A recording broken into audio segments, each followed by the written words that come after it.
48.5 apo le të themi ta rumbullakosim 48, sidomos duke marrë parasysh kushtet që jemi, që është ende në prirjen e votës një të njëjtat përqindje si në matjen e parë të janarit. Tani cilat janë shifrat Çfarë po ndodh me PS-n? Cilat janë shifrat që i japin Ramës shansin që ta arrijë atë rezultatin e 2021.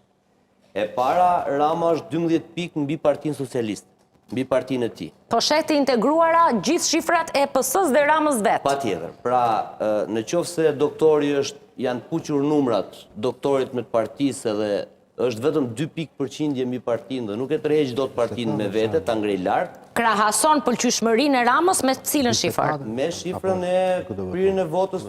Me prirjen e votës. Me partinë politike që është me partinë më përshtatshme për të qeverisur. Domethënë nga 51.9% që është pëlqyeshmëria për Ramën, është 44. 44%. 4%. Jo. Rama me partinë them është 4%. 8. Është 51.9% Flogerti shikon pëlqyeshmërinë e Ramës si lider, po.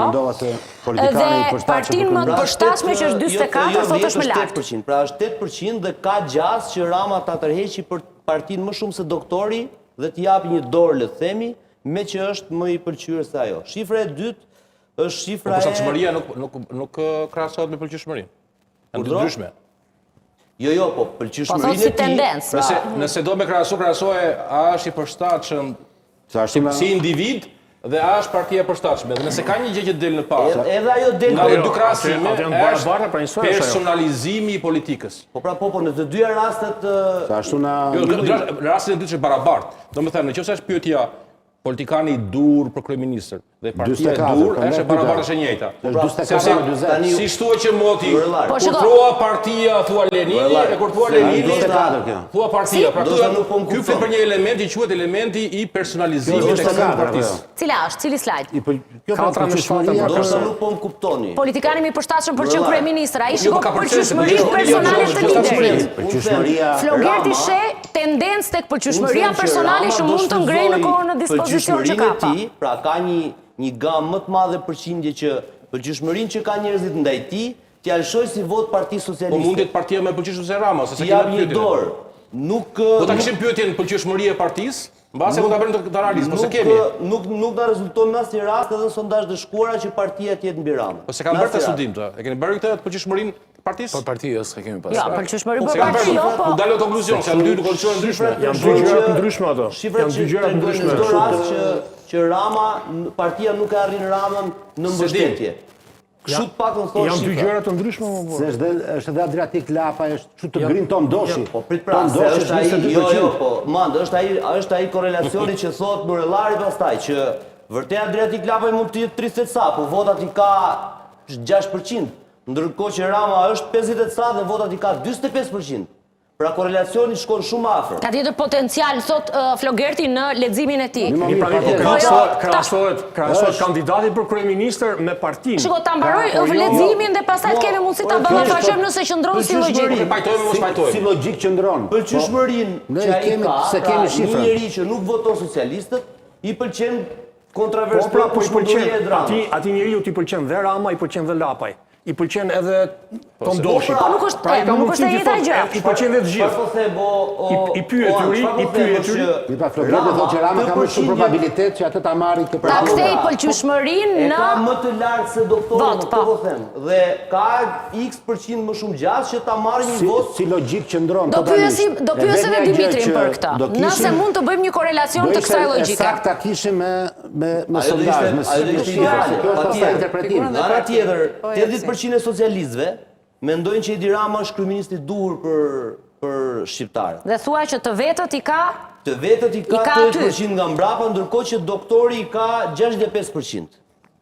Të vetët, demokratët.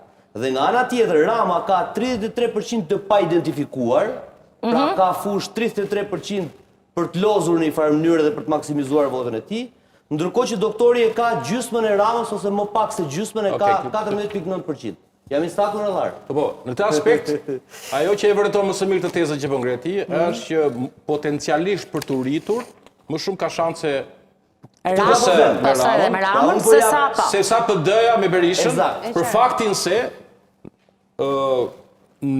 përqindja e papëlqyeshmërisë është shumë e madhe. Pra në farë mënyre, PD po arrin tavanin e zgjerimit, kështu që nëse do shikojmë në një ndryshim domethënës ose në këtë zgjedhje, megjithëse ato mund vinë vetëm nga partitë e treta. I shoj me radhë. Sepse jo, po të ta mbaroj pak argumentin që nisi ishte interesant, sepse çfarë ndodh? Përveç se po shikojmë një lloj, po themi, shterimi të hapësirës ku mund të veproj Berisha, në kuptimin që është papërgjithshmëria aq e madhe, sa aty shikohet pak hapësirë për përmirësim. Ndërkohë që Rama ka një disnivel midis pëlqyeshmërisë që mund të shfrytëzohet ende në të ardhmen. Megjithatë, ajo që shikojmë neve është që PS-ja e mban një pozicion avantazh, por jo me entuziazëm të madh. Qartazi. Nuk ka një egzaltim të madh. Qartazi ka punë për të bërë dhe nuk janë pak 8 pikë për 30 ditë. Për mbyllje Floger që të ke mundësi të pyes dhe Blendin dhe Dimitrin. Rama korelacion me partinë e ka 15 pikë përqindje mbi doktorin dhe të pa identifikuarit të ka mbi 2 fishën e doktorit, hapësira e tij për të maksimizuar votën është më e madhe. Dhe duke ju referuar zgjedhjeve të fundit... Ka më shumë gjasa Rama thuaj ta kapi 2021 deri në 11 maj, se sa Berisha. Jonida, doktori është... edhe entuziazmi që ka PS-ja, sepse njerëzit mendojnë që do fitoj, që ka më shumë shanse, si prioritet. Doktori ka shkuar te partia dhe ky mobilizimi ka bërë maksimumi. Është pikë saturimi, thua ti. E ka kapur tavanin. Dhe duke parë pastaj 2021, këtu ka një problem shumë të madh. Problemi është që doktori dhe Basha dhe Kryemadhi ishin 39 edhe 7, 26.3% në 2021, sot janë të dy bashk 16% më pak. Në qoftë se Rama është 8% larg objektivit 2021, opozita është 2 fishi i tij. Okej, fute automatikisht tek opozita dhe unë dua që opozitën ta analizoj më vete. Blendi, ke diçka për të shtuar te bloku i Partisë Socialiste për të kuptuar pak si ka lëvizur dhe çfarë perspektive ka, që mos të humbas kohë, pyes dhe Dimitrin dhe pastaj të bëjmë të njëjtën analizë për aleancën e Shqipërisë Madhështore apo Partinë Demokratike si gurin gravitacional të aleancës koalicionit. Po, nëse analizojmë vete Partinë Socialiste, edhe unë besoj që nuk duhet krahasuar thjesht me PD-n, për arsye se ka aktorë tjerë në skem. Sfida Partisë Socialiste është 71 mandate të bëjë. Minimalisht besoj. Po minimalisht. Është sfida që kalon Ylberin apo jo. Do të thonë, arrin të jetë parti që mund të qeverisë e vetme me shumicën në parlament apo jo. Edhe për arsye se jemi mësuar me këtë muzikën që të kalosh 71 në shumë e lehtë. Ky është rasti jashtëzakonisht ekzemplar. Edhe në 2017, më falë që pëzjas, në 2017, në 2021, janë raste përjashtimore.